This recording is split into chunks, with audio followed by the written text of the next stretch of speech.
Il a fallu peut-être attendre cette idée-là de réchauffement pour que les gens se disent ah, je suis chez moi, s'il se met à faire chaud d'un seul coup, ça va être invivable. Ils en avaient rien à faire en fait de toute cette pollution qu'il y avait, d'avoir des meubles ou des trucs comme ça qui venaient de je ne sais où, d'avoir des légumes pré-huilés avec de l'huile de palme comme pas possible. Il a fallu vraiment attendre ce réchauffement climatique pour foutre la merde sous le nez, on va dire, pour les gens, pour leur dire si vous faites pas ça, si vous faites pas ce geste, c'est vous qui allez crever. Vous allez crever de chaud. Et là, peut-être qu'en montant un peu, peut-être que les gens ils vont peut-être se dire, oh, on va peut-être faire attention. Et je trouve ça dingue d'avoir à arriver à des choses comme ça pour que les gens comprennent ça. Alors, on voit celle là avec les. Je sais pas si c'est elle a changé celle-là, où il y a des petits bonhommes super drôles là, avec les doigts. En gros, je trouvais ça. C'était bourré de raccourcis. C'était. Votre maison, elle est peut-être mal isolée. Donc vous surchauffez l'hiver.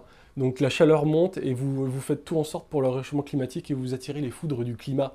C'est nous qui attirons les foudres du climat. Le climat arrive avec une grosse éponge et un chat et on est complètement inondé. On est obligé de nous mettre des images débiles pour gamins pour qu'on comprenne ça. C'est ça qui me fait rire, quoi. Et c'est bourré de raccourcis, quoi. C'est en bourre de chauffage, donc le chauffage monte dans l'air et réchauffement climatique. C'est bourré de raccourcis quand même. Tous ensemble, ça marche pas, bien sûr. Où est-ce que vous avez vu un tous ensemble? Ça n'existe rien nulle part. Personne n'est ensemble. Tous ensemble, on est tous entre humains. Si on était rien que comme ça, déjà, on pourrait éviter de se taper sur la gueule pour X ou Y raison, hein. Et je pense que c'est pas pour le climat que tout le monde va se souder la main. Ah, t'es beau, une belle farandole autour de la planète. Non, ça c'est un monde de bisounours, ça n'existe pas. Ça, je pense que c'est pas la peine d'espérer ça. Il faut des solutions et radicales, mais il faut pas tout de suite balancer aux gens. C'est pas bien ce que vous faites, on va vous taxer, chose qui n'a pas été faite d'ailleurs parce qu'ils ont reculé, c'est pas pour rien. On va vous taxer, on va vous imposer à faire des choses qui vont être chiantes. Si on impose des choses chiantes aux gens, je dis chiantes parce que c'est vraiment le cas, les gens qu'est-ce qu'ils vont faire? Il y en a qui vont le faire parce qu'ils vont se dire ah il faut le faire parce que l'État. Et une bonne partie qui va pas le faire parce que c'est vraiment rébarbatif. Ils rentrent du boulot, ils sont crevés, ils ont d'autres choses à faire, déjà le peu de temps qu'on a à faire, et en plus il faut s'occuper de tout ça, tout trier, tout. Je comprends qu'il y ait des gens qui le fassent pas.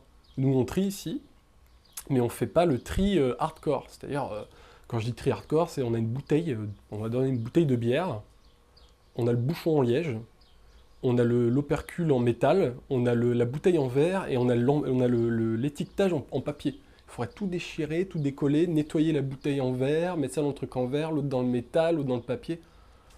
C'est pas raisonnable ça, on peut pas. Je pense pas que toutes les personnes puissent le faire. Je sais même pas si vous le faites chez vous, si vous découpez quoi que ce soit. Donc